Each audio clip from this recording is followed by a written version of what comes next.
Hello everyone in this episode of Director Discussions. I've been looking forward to this conversation all week. I'm fortunate enough to sit down one of my favorite filmmakers alive, the amazing Alfonso Gomez Rejon. I don't even know where to begin. So many different films. Alfonso is the director behind films such as Me, Earl, and the Dying Girl. On top of that, The Current War and The Town That Dreaded Sundown. But besides film, he's worked on TV shows such as Hunters, American Horror Story, Glee. But no, he's an absolutely bona fide legend in the film world. So I'm truly indebted he take the time to come on. Alfonso, thank you so much. How are you doing today, sir? I'm well. I disagree with the legend world, but it makes me feel good. So There you go. That's the most important thing. So now, like I said, once I start asking the hard hitting questions, you look like a yes, jackass if you don't answer them. You know what I'm saying? That's why I put the Christmas tree up, not for the passion or love of Christmas, just because I need to ask the hard hitting questions halfway through. You know what I'm saying? Like I say, I do this for the love of film. It's all for monetary gain at the end of the day. But yeah, no, lovely way to get the interview started. I'm showing my true colors already. But no, Alfonso. First things first. Let me take you back to the Stone Age a little bit. Were you a fan of film as a child? Did you grow up watching silent French films? no. Where did the love start? Great question. No. I had very little access to films really when I was younger because of growing up in the 70s and 80s on the border of Texas and Mexico. We didn't really have. We had one big movie theater that played the popular films. Yeah.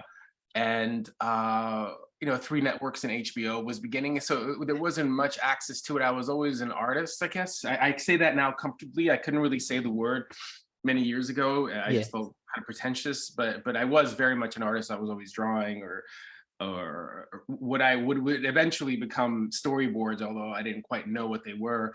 But then during the VHS revolution, that's where there was a place down the street from me called the Video Hut, and that's where I all of a sudden had access to films, and I was turned on to films by some of my friends' older brothers. Really? My brother was a musician, so he was always listening to Rush or Mahavishnu Orchestra or speed metal or whatever it was, and I would go to my friends' homes, and their older brothers are watching Apocalypse Now, for instance, and then they would let me the VHS tape or The Godfather, things like the big movies that is sometimes your way into film history, depends on how you are and where you land in what decade. And then that it just spoke to me. And there's no other way to really say it. And then I just started to I was always a kind of a bit of an introvert, so I would come home from school and go to the video store and then rent a bunch of movies and then started to discover different filmmakers and try to follow all of their films and kind of educate myself.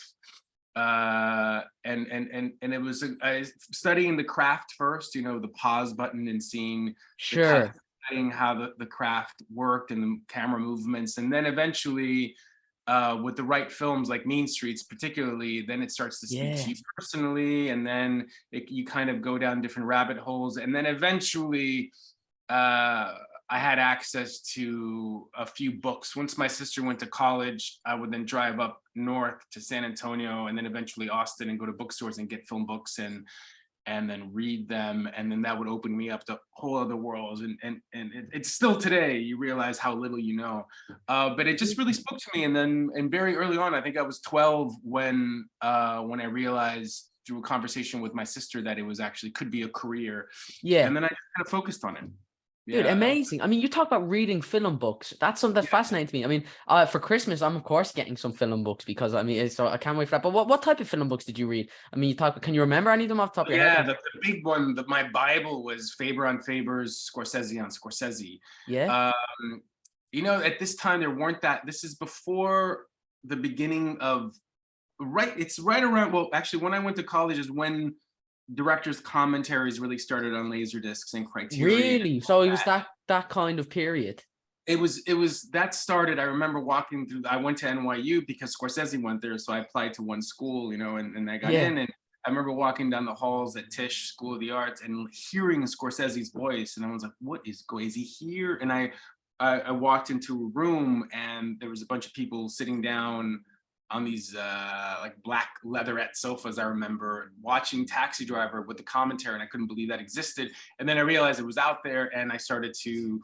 I didn't have a Laserdisc player, but I used to go to friends that had Laserdisc players and listen to the commentary. But the book was Scorsese. Scorsese was kind of, because he took you through his journey and all the films that impacted him, and then I would do my homework, and if I had access to them, I'd rent them, and if they weren't available, then eventually I caught up as best I could at school, at the library, and watch a couple films a day, Yeah. trying to catch up, and Yeah. never will catch up.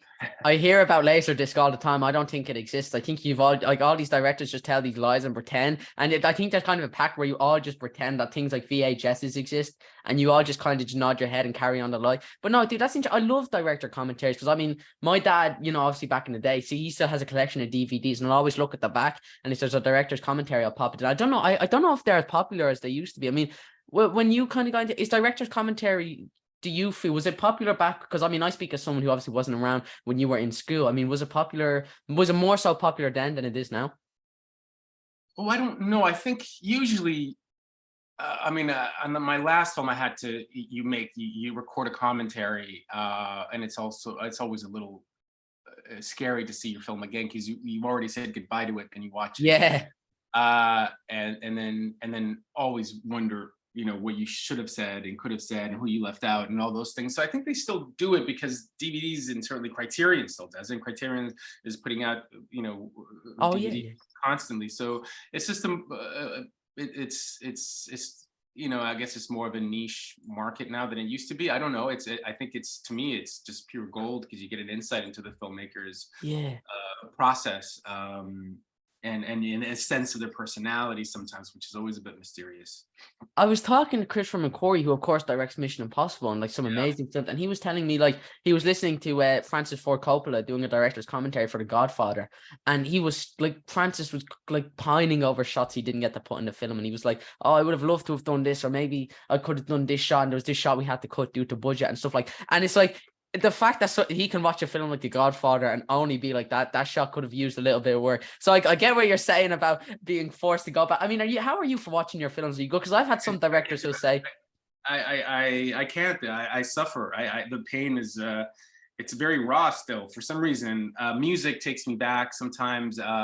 Sometimes if I have my phone on shuffle and I go back and hear a temp track for something or a score, it immediately transport you back to what you were feeling that day or that moment. And depending on what the production was like, or the post-production, it can shift your mood in a bit. But going back, I think every filmmaker will probably tell you they're perfectionists. So you go back and see what you could have done better, and then you have to remember that was the best you could do at the time, and who you were at that time as a filmmaker with the knowledge you had at the time. I have to do the kind of that mantra, and then breathe, and then forget about it. You have to rationalize it to yourself. It's not your fault, Alfonso. You couldn't have done any better. There's a bit of a camera bump there, but that was the best take because of the, always have to like talk yourself through it. Or why did I cut that shot at? Oh, right, because in context, this, just say it's some artistic reason. Say it's that camera shot represents grief or something, and then just kind of back up and just say it's like Kevin Smith was making Clerks, and someone asked him, "Why'd you do it in black and white?" And he was like, and someone, I don't know, they did a review, and it was like the film was in black and white, which was a beautiful artistic decision, and really Kevin just didn't have the budget to shoot it in black and like color, but he was like, yeah, it was an artistic decision. So I mean, I assume that's what all of filmmaking is, just mistakes that people say, yeah, it's artsy, we'll say it's artsy. The art decisions you have to make at the time with whatever conditions you're working under, and to the best of your abilities, that's all you can do. But it is hard to watch things again, although occasionally you watch something on TV that happens to be on, and you're kind of amazed that it just seems like you're like a different person made it, Yeah. I was like, I not that I'm amazed by the work or anything, like you just realize, oh my God, it doesn't feel like because that's what you were, and you kind of did it and you left it behind, and you're moving on to other things, and that is a part of you. It's like you're in the trenches of it all while you're working on it. You're ready. It's on your mind concept, but then when you're just it's on your TV, all of a sudden it's kind of like, wow, this is in front of me. This is real. Like, this is real. Yeah. And that was me, and who was I back then, and who the hell am I now? Whatever. Uh, So all around, just some really beautiful conflict for a director to have, just too much sitting sometimes. smoking cigars saying, what the hell happened to me? And just throwing them out the window or something like that. But I mean, you talk about, having to make changes on sets. And I mean, we're just kind of going with the conversation now. Does that ever lead to some happy accidents? Or are you Always. like, yeah, always? Yeah, for the most part, yeah. And then tell me again, ask me the question again. Sorry, let me make sure I understood you. Oh, no, it's asking. I mean, we were talking about obviously about, you said a camera bump, or you'll have to work with what you're given on the day, and scenarios may change. Do happy accidents come from that? Do you find that kind of forces you to be more creative? What results tend to come from that? Is it 50-50? Sometimes is it like, I prefer to have done it the way I intended, or what's that whole process like? At times, it's case by case. I started when I was in film school. I was doing a lot of storyboards for making money, really storyboarding for independent shorts and older classmates' films, and doodling my own, really. But I was very much, I guess, a formalist, and what I really loved the process of drawing something, designing something, and then realizing that image, and getting it as close as possible to how I imagined it. And then when I started working in TV, the pace of it, and I used to storyboard everything, even in television. And then the pace of it started getting out of control, where it was a little of directing by like a gunpoint sometimes when you get pages the day before. And that chaos, I didn't have the time. I remember I would stay up all night and draw and kind of interpret it and doodle and then try to realize. But you started to go with your gut in the moment as pages were flying in, and it was interesting training. It's not my preferred method of working, obviously, but it was an interesting way of trusting your gut and being very intuitive in the moment, and then and still protecting and creating a certain style.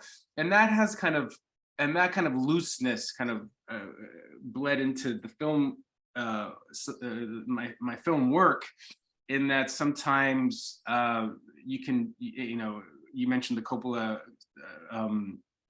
commentary, which I think I know what you're talking about. But sometimes, you can make the best laid plans, and all of a sudden there's a monsoon, or a location goes through. Sorry about that, it's my dog. Or a location goes through, and it's rectangular instead of circular, so you have to redesign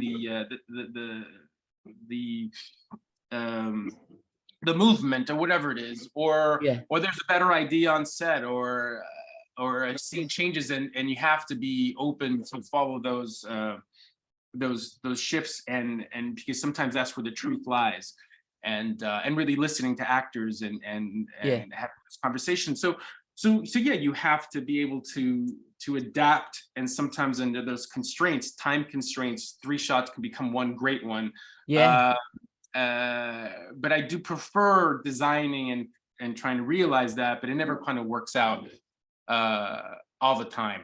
But sometimes when it does, it's quite moving. And some of my favorite stuff is stuff that ideas that happen on the spot. But yeah, no, I mean, are you willing to embrace that craziness, or is it still strange? I mean, like, look, when I assume when you were doing your first film, you were kind of very rigid with it. You wanted it to be perfect because this was something that was very big for you. But I mean, now that you've learned and that you're constantly doing more films, you're constantly kind of each day by day becoming a better director. Are you kind of comfortable enough in yourself that if someone throws something at you on the day, you can be like, okay, well, I can find a workaround for this. Are you willing to embrace that craziness, or like, would you take like a structure any day of the week? I would prefer structure any day of the week, but there's an inherent kind of craziness and unexpected, curveballs that are inherent in the process of making a film. Budgetary constraints. I remember on my very first film, the Town That Dreaded Sundown.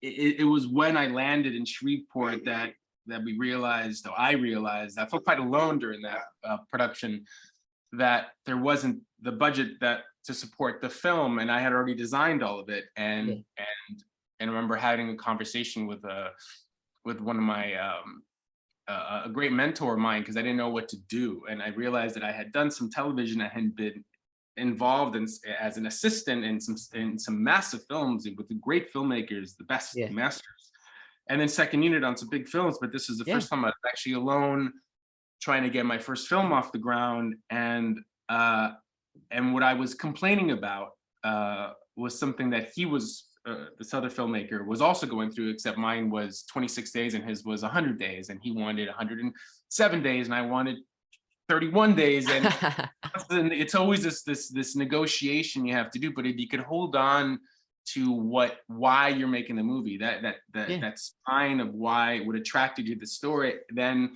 it was important to see it all the way through with some, sacrifices, because it would teach you or me how to make the next one.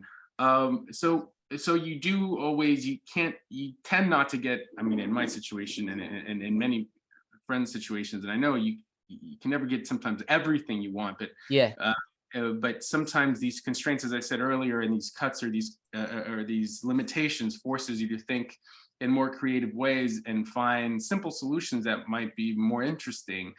But I prefer the structure. I like design. I like the feeling of walking onto this, of starting something where I kind of have a sketch of what it looks like, because everything would kind of a plan connect.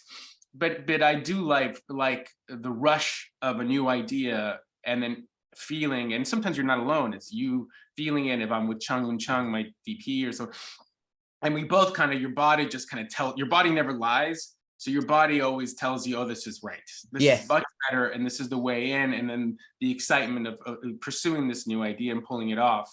It's a different kind of rush and quite satisfying. I mean, dude, another thing I'd love to ask you. I mean, that's an amazing answer. And I mean, you talk a lot about it there, but I mean, something that's very evident in your work, and something that is probably my favorite thing about you as a director is your camera work, is the way you move the camera and the decisions you make with it. I feel like there's something so, and I don't know what it is, but it's so different. I mean, like, look, there's coverage that exists. It's Hollywood coverage has been used since the 50s. It's kind of what exists, but you kind of always done this thing where, you choose a shot and the camera, it'll pan around, or you'll have a Dutch angle and it'll make it all seem fresh. And I really love your coverage. I mean, talk to me, how much thought process goes into your camera work and the way you move the camera? I mean, did you make that decision to kind of have some of your camera work be abstract as opposed to some other films? Or, I mean, is it just you doing your best? I mean, I'm always doing my best, but I hope. But it depends, case by case, man. It really depends on the subject matter. For instance, on American Horror Story, I now know through therapy and time that I was I had lost my dad, which is what me and Earl came out of, right? But I hadn't, and it's okay. I've talked about this before in different ways, but never in this way, which I appreciate the question, because it's something that I recently kind of was talking to a friend about.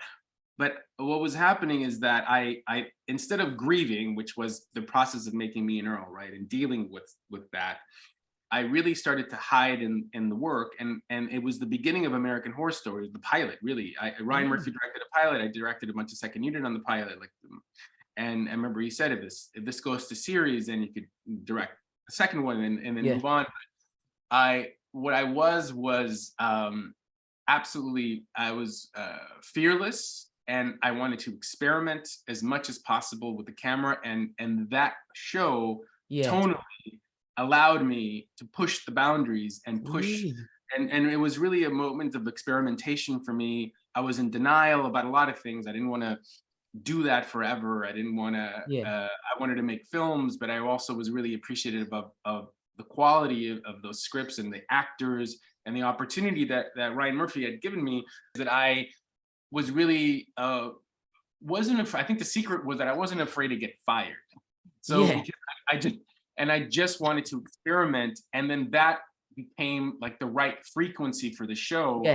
And it just felt great. And everybody, and I can only speak of the first 3 seasons. I only did one in the 4th season, where we all felt that we were in the same on the same frequency. That's the actors and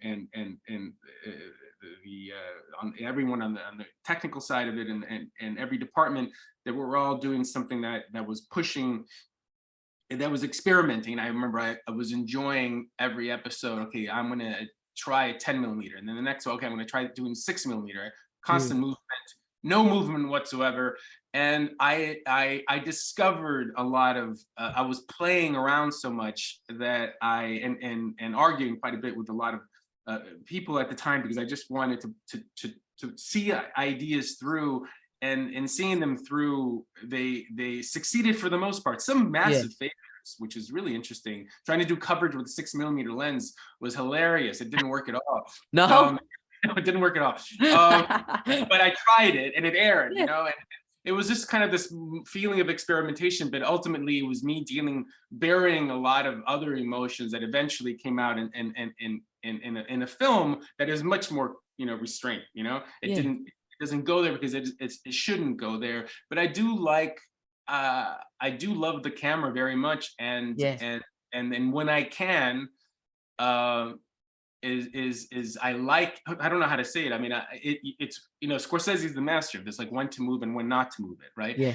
Yeah. Um, but and then embracing coverage, and I fight this a lot in television, because they sometimes you resort to coverage and then it becomes face line readings and head and close-ups and line readings and Yeah. close. Sure. But if you're able to hold back on a close-up, then when you use it, it really means something. You really feel it, and that is something that the power of a close-up could be diluted if it's overused. And so coverage sometimes, some of the most, do you think I'm funny is classic coverage, but look at the compositions, look at everyone around. You're looking at everyone, all the Yeah. men around Pesci and Ray Liotta, looking at them. So it's a different kind of, it's a very thoughtful kind of classic coverage. And of course, then you have the boxing sequences from Raging Bull, Yeah. which Yeah. is it's totally avant-garde. So I don't know. I don't feel comfortable talking. I guess I already did talk about my own work, but it is, I love pushing the boundaries of the camera before, and then until it goes a little too far. So hopefully in time, I've learned your body just kind of tells you when maybe no movement is the best thing for a shot, or very slow, or when you could be bolder with Yeah. choices. Current War was so much about the other invention happening at the same time, which was motion pictures. So I wanted to really feel the seams of the filmmaking, because it was also happening at the same time as these other inventions. And Yeah. and it was very much about feeling the filmmaking for that reason that eventually is revealed by the end of the film. I don't know if it succeeded or not, but that's why Chung and I were very, conscious of not to make a movie that was always a little fast, and you're always trying to catch up to these futurists and looking ahead, and there was always a rhythm and a tempo to it, that you're Yeah. always kind of moving with it and chasing it. And then the moments that were still will hopefully had a different kind of psychological effect. Again, I don't know if it succeeded or not, but that was a Yeah. thought process behind it. Dude, that's fantastic. And I love the way, I love how you're willing to take risks. And I mean, something you talk about there, I mean, I didn't even know it came from something like grief, which I find beautiful. Like one of my favorite things, and something that I've noticed since, I mean, before I interviewed directors, I interviewed comic book writers, and I've interviewed like a ton of comic book writers. And there's a comic book writer called Matt Fraction who wrote a very famous Hawkeye run. And in his Hawkeye run, there's a character called Lucky the Pizza Dog. And that was kind of, there was a character named that. And right when Matt was writing it, his dog had passed away. So he created that character. And then now that character was put into the recent Hawkeye show. So, I mean, when something beautiful, and when you can kind of, when it comes into your work, something like grief, I mean, like, look, even when I've experienced grief, I found I can go to film, I can watch it, because I mean, no matter what, I'm going through, I mean, I can disappear for 2.5 hours into a different world. So it's really fascinating to me, like, as an artist, as someone who actually makes films, that when you kind of experience grief, or when you can do something like that, you can also kind of put it into film or put it into your work. And especially in something like Me, Earl, and the Dying Girl, which I know I mentioned in my initial message, is an amazing film, probably my favorite of your works so far. I mean, so talk to me, when you're doing something like Me, Earl, and the Dying Girl, because it's so personal, is it hard for you as a director, as an artist, to take yourself from the project, to look at it subjectively? Because I mean, if you're doing a horror film, there's kind of you can direct a horror film in a way, but when you're doing something as personal as this, like, do you know when what you're doing is right, or what's that whole process like? I'm curious to see. I mean, because it's such a personal film, am I making sense? Yeah, no, it's true. I didn't like during that early television work. I think I was very angry and just hiding the work and being very bold and experimental, and then succeeding, being rewarded for it, and Yeah. being no. I started to get, people would start writing about me, and that was very unusual for me, that they Yeah. would they would start noticing me and all that. But I knew at some point, I didn't know this as much until really towards the end of me and Earl, because sometimes I think you know exactly why you're making a movie, and you can Yeah. put it in words. I can tell you right now, I'm making this movie for this reason or that reason. And sometimes it's the act of making it that reveals that in finishing something, do you realize, does it reveal itself to you fully?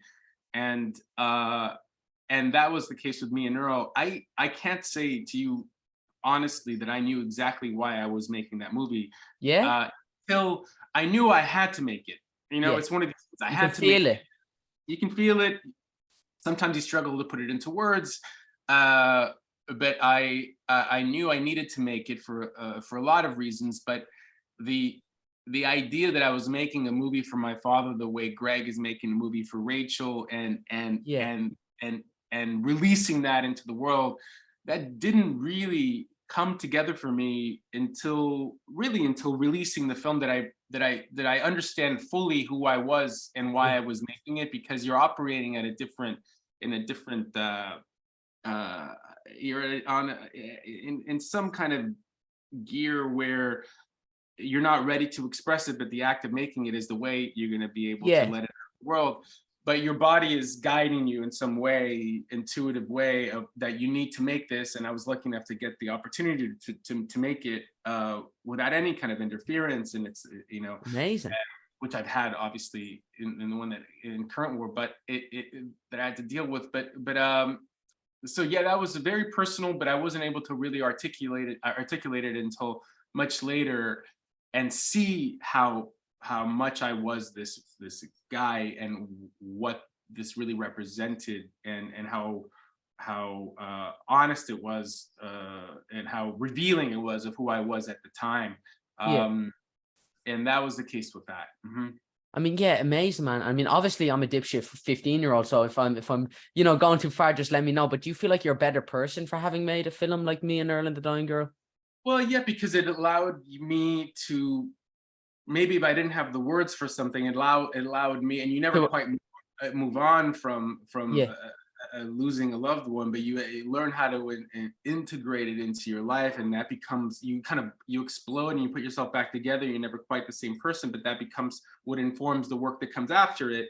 And there's still a little of Earl, and this is a journalist that actually revealed it to me about current war, yeah, that he basically said it's basically the same movie, because at the end, Edison has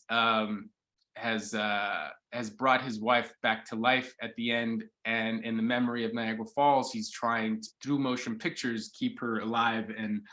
And there was something about grief and then hiding in the motion pictures, and I thought that was interesting, that there was a connection there. It wasn't. And there were two different cuts of the film, and I think the one in the UK is slightly different. But they wouldn't hold off on the release until they wanted to release the film before the US version. The US came out, and I was still working on the film. So there's a couple of changes that might have made that clear if you saw the American version. yeah, But in any case, there are obviously some things there that I'm still working through, that reveal themselves in the work or in choices that I make, and then understand them later sometimes, but in the moment they feel right. yeah. Yeah. Dude, that's amazing. And I feel like that's the best way to make a film, when you can kind of put something of yourself in there. And I mean, we talk about crafting films when you're making a film. I mean, that whole process. I mean, now that you actually do it, like we talked about this, is it hard for you to watch your work? I mean, would you go to the premiere and then it's like, I have no intention of watching that film for the rest of my life? I mean, I've had some directors be like, I'll watch it, editing room, I'll do all that, and I'll probably watch a final cut. I'll go to all the screenings, do the premiere, I'll never see it again. Are you the same? Yeah, the premiere is the last time. Yeah, Yeah. really. Yeah, the premiere is the last time, unless you have to do a commentary or something like that. The premiere is the last time I'll ever see it. Dude, that's fascinating. And I mean, You have to say goodbye to it. Yeah, you have to say that's goodbye. fantastic. I mean, dude, we talked about this a minute ago, but the idea that a journalist brought something to you, and it reminds me of an anecdote from Steven Spielberg. I think it must have been Close Encounters, and when he was being questioned about the film, and a journalist said, So, I mean, I've noticed this in a bit of your work, but obviously a lot of your films is you dissecting your relationship with your parents. And I mean, we see that even in Fablesman, his most recent one. I think we can see that his parents obviously played a huge part in his career and his love for his parents. And Steven Spielberg was kind of taking him back and he said, yeah, you're right. Yeah, you know what, you are right. And he, like, Steven literally, his smile lit up the room, because it was like, yeah, he never thought about it before, but it was all about, his connection with his parents. There's a theory for this. I think it's called death of the author. It's when you make something, no matter kind of what you say it is. If, like, you make a film, if I get Me, Earl, and the Dying Girl, and if I say, oh, it's a metaphor for capitalism, I'm right. And if you say it's not, you're wrong. Because, I mean, once you put art out there, anyone can take it and anyone can interpret it. Have you ever had something like that? Have you ever had someone say, watch one of your films? I mean, we had an example there with the current world, but have you ever had someone watch one of your films and say, yeah, I picked up this from this. It's something that maybe you hadn't realized, or maybe wasn't even your intention going in? Yeah, I agree with everything you're saying, because it's happened to me more than once. I've only made 3 films, but someone pointed out they all have, they all have a death, a funeral, and they all have motion pictures or a zoetrope shot. And I was like, I guess. Really? And then I realized that, oh God, yeah, that's true. And I'm not sure why, but some kind of relationship with death or a mystery to it. And somehow they always involve, Town That Dreaded Sundown, sorry, was a town defined by a movie, right? Yeah. And there's a lot of movie references, or I think there's a little zoetrope in there as well. And then Mino is that, and at the end is the beginning of the invention of the God, why am I blanking on the Edison invention of the kinetoscope? And so yeah, those are, but maybe, hopefully I'm evolving as an artist in some way. But yeah, that someone brought it. There's always a funeral. There's always someone dies, and there's always like a mourning thing, and there's always some zoetrope shot. And in the current war, there's looking out when Edison looks out the window as it passes Westinghouse, and they flash like a zoetrope. And then of course there's the movement studies of kind of early motion picture studies. But I don't know, I have certainly some obsession and some fascination with both of those ideas, and hopefully they evolve in time. Yeah. So does your next job have a funeral? Yeah. It's interesting that you said that. Why? And there's a zoetrope shot, believe it or not, off the top of my head. No, that I can think of. No, it's a different kind of death, I think, but not a literal, a body dying. But look, I'm interested in what I'm interested in, and as I evolve, the ideas will evolve, hopefully with me, and in an interesting way. But who knows? Maybe you tend to like what you like, or you tend to come back to things that you like, but hopefully the themes are evolving as you evolve, and your interests evolve in time, and your relationships and disappointments and successes, whatever, become reveal who you are as a person as you go through time. And so hopefully I'll get a chance to make movies that reflect my interest at the time, and if they happen to have nods to certain motifs, then hopefully they're not conscious, and it just because it feels right, and I know it's not. That's amazing. And I love what you said about, you like what you like. And I think you can see it if you sit down and watch 10, or, well, I don't even know if he has 10 films. I think he doesn't have 10 yet, but if you sit down and watch 5 Quentin Tarantino films, you're going to notice some patterns. If you sit down and watch 5 Paul Thomas Anderson films, you're going to notice some patterns. It's interesting stuff like that. And I think, I'm sure, I'm not smart enough to articulate, but I'm sure there's a reason, like the filmmaker, when you push something in, that you enjoy, or that appeals to you. When we talked about this, I'm sure it's subconscious, but maybe it helps for the filmmaker to make it more personal. Like I said, I'm not smart enough to understand. When you started your film journey, were you studying certain filmmakers? I mean, you talk about work with people like Scorsese, and I know you've of course worked with filmmakers. I mean, I know you always wanted to be a filmmaker. So were you watching these guys and like, picking up things that they were saying, like even just subconsciously, or was it like you hadn't even thought about, you were just in awe of their work? What was that like? It's a combination of all of it. I mean, sometimes you watch, I started to really getting a sense of, the early filmmakers that had access to. That's the thing. It's not like I grew up in New York City where I can go where I go to revival houses and Theater 80 St. Mark's and the Bleecker Street Cinema, and on weekends I had what I had. So I had access to the Scorsese movies, right? I didn't watch them in order because I would see one thing, then I'd go back another one, then I'd pick up another one based on the design, and then try to then put them in some kind of order.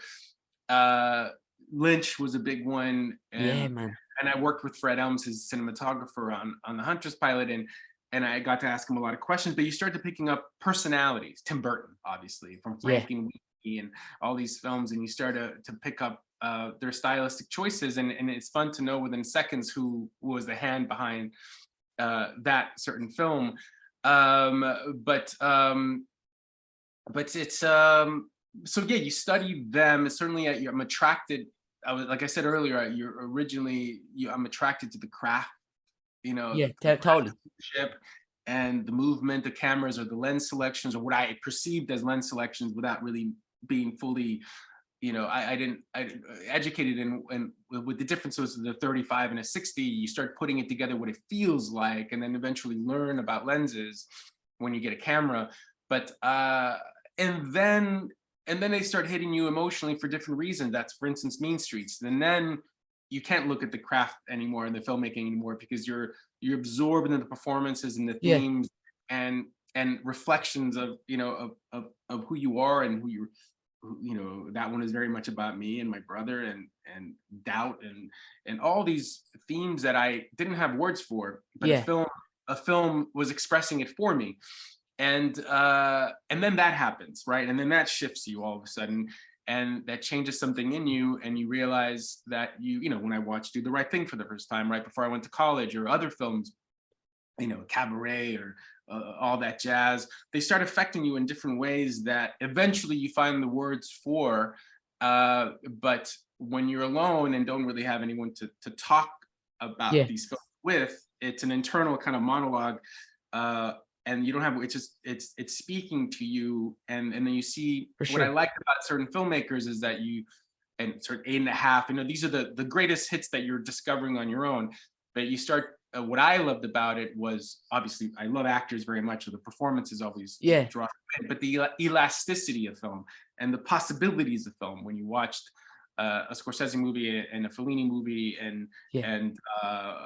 Buñuel movie, whatever, you realize that was possible, and also what was playing in my movie theater was possible.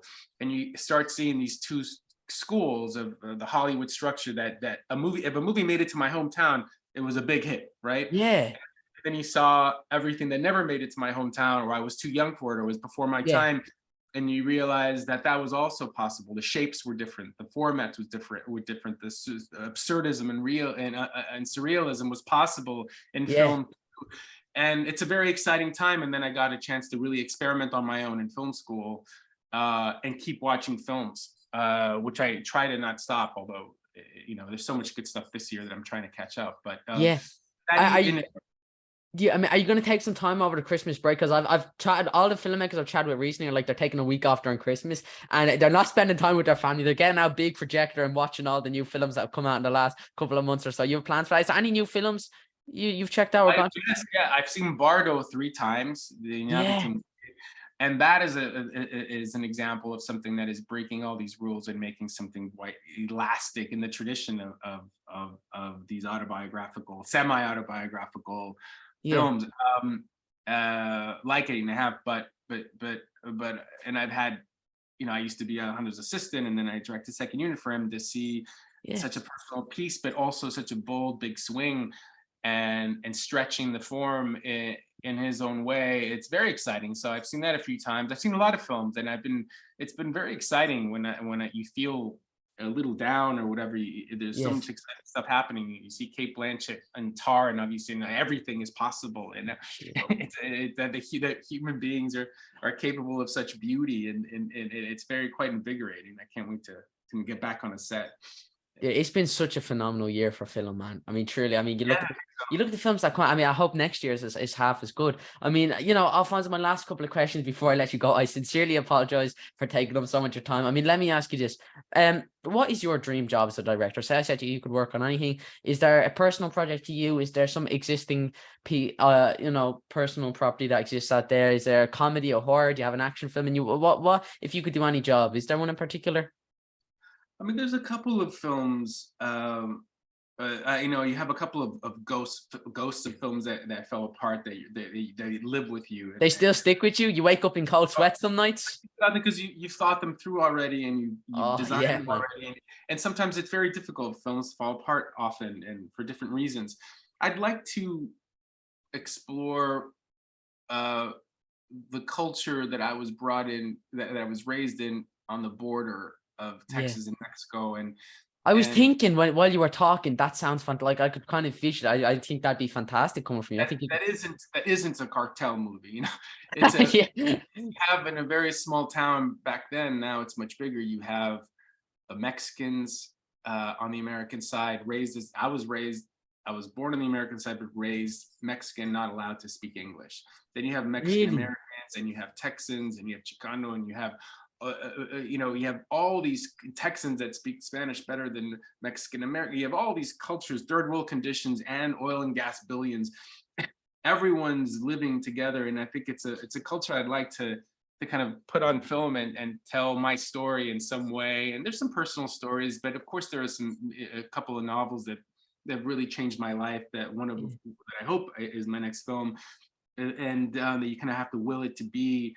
Yeah. But it's yeah, there are many stories, but I think it'd be nice to try to crack the border and show a part of myself in a culture that hasn't quite crossed over, and so that'll come together in time, I hope.